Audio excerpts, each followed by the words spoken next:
So sometimes what happens in Gmail is that you get a lot of messages from the same person, and you might have a hard time finding some of those messages. So one of the things I like to do is I like to create what's called a label, and I tell it to automatically filter messages depending on who it's from.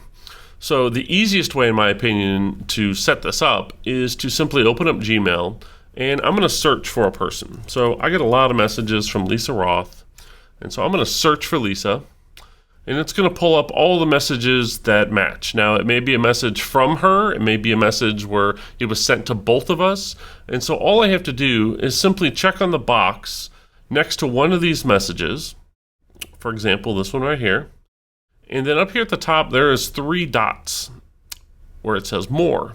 And when I click on that, there's an option that says Filter Messages Like These. Now, when I choose that, it automatically fills out the from part, so it knows, hey, it's going to find any messages from this person. And then I'm going to create a filter.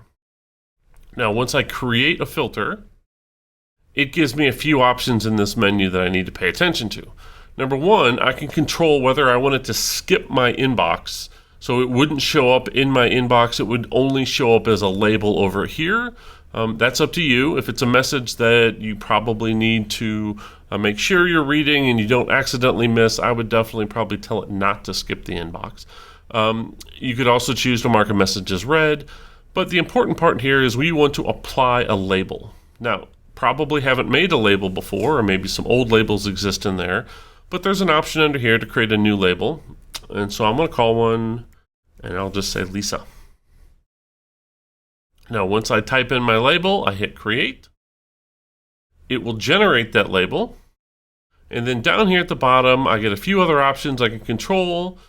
The important one here is one that says also apply filter to matching conversations, which just means, hey, if there's any other conversation from the past or future that contain her, it'll also be in that folder as well. And then I tell it to create that filter. So now you'll notice over here on the left, I have a Lisa label, and anytime I tap on it, I will be able to see any messages from her in that one box. Now, if I want, I can even tap the 3 dots next to it, and I can choose to give it a color, so I can color code people if I want.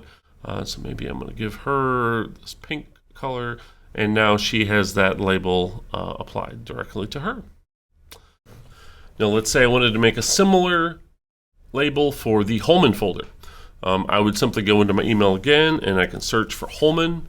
I want Holman, the HO at psdr3.org. And then when I click on it, it shows me all of the messages that were sent to that email address.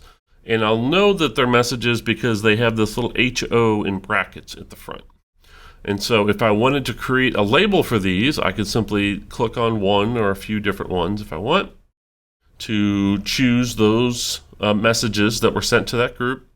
Again, tap my 3 dots, filter messages like these. Again, it automatically recognizes this is a list from ho.psdr3.org. I tell it to create a filter. Again, I could choose whether I want it to skip the inbox, mark it as read, but the important one here is apply the label. And here I need to create a new label called Holman folder, or whatever you'd like. Hit create. And then I'm going to go ahead and apply this filter to other matching conversations, which means if somebody sends a message to the Holman folder and other people, that they will get included in this folder as well. So I tell it to create that filter. Now when I click Holman folder, I will see all of the messages that match the Holman folder like that.